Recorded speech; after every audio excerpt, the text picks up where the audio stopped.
अस्सलाम वालेकुम जी। मैं डॉक्टर नसीम राई फ्राम छत्तापुर। अच्छा दोस्तों, साड़ी अज की दवाई है फैरम पिकरिकम। फैरम पिकरिकम 30 ताकत ਦੇ ਵਿੱਚ ਬੁਢਾਪੇ ਦੇ ਵਿੱਚ ਜ਼ਿਆਦਾ ਉਮਰ ਦੇ ਅਫਰਾਦ 40 ਸਾਲ ਤੋਂ ਬਾਅਦ ਪ੍ਰੋਸਟੇਟ ਦਾ ਵੱਧ ਜਾਣਾ, ਪਿਸ਼ਾਬ ਦਾ ਕਮ ਆਉਣਾ, ਪਿਸ਼ਾਬ ਦੀ ਰੁਕਾਵਟ ਹੋ ਜਾਣਾ, ਪਿਸ਼ਾਬ ਕਰਨ ਲੱਗਿਆ ਕਾਫੀ ਦੇਰ ਬੈਠਣਾ ਪੈਣਾ।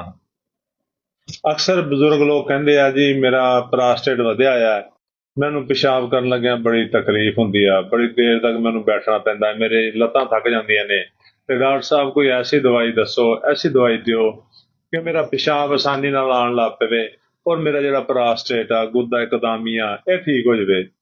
ਦੋਸਤੋ, ਸਾਡੀ ਅੱਜ ਦੀ ਰੈਮਡੀ ਕਮਾਲ ਦੀ ਰੈਮਡੀ ਆ, ਕਿਸੇ ਵੀ ਹੋਰ ਦਵਾਈ ਦੀ ਜ਼ਰੂਰਤ ਨਹੀਂ। ਅਗਰ ਬੁਢਾਪੇ ਦੇ ਵਿੱਚ ਪ੍ਰੋਸਟੇਟ ਵੱਧ ਗਿਆ ਹੈ ਔਰ ਪ੍ਰੋਸਟੇਟ ਦੀ ਤਕਲੀਫ ਮੁਸਲਸਲ ਜਾਰੀ ਆ, ਹੋਮਿਓਪੈਥਿਕ ਦਵਾ ਫੈਰਮ ਪਿਕਰਿਕਮ, ਕਿਹੜੀ ਜੀ? ਫੈਰਮ ਪਿਕਰਿਕਮ 30 ਤਾਕਤ ਦੇ ਵਿੱਚ 5 ਕਤਰੇ ਸੁਬਾ, 5 ਦੁਪਹਿਰ, 5 ਸ਼ਾਮ, 2 ਘੁੱਟ ਪਾਣੀ 'ਚ ਪਾ ਕੇ ਪੀਓ।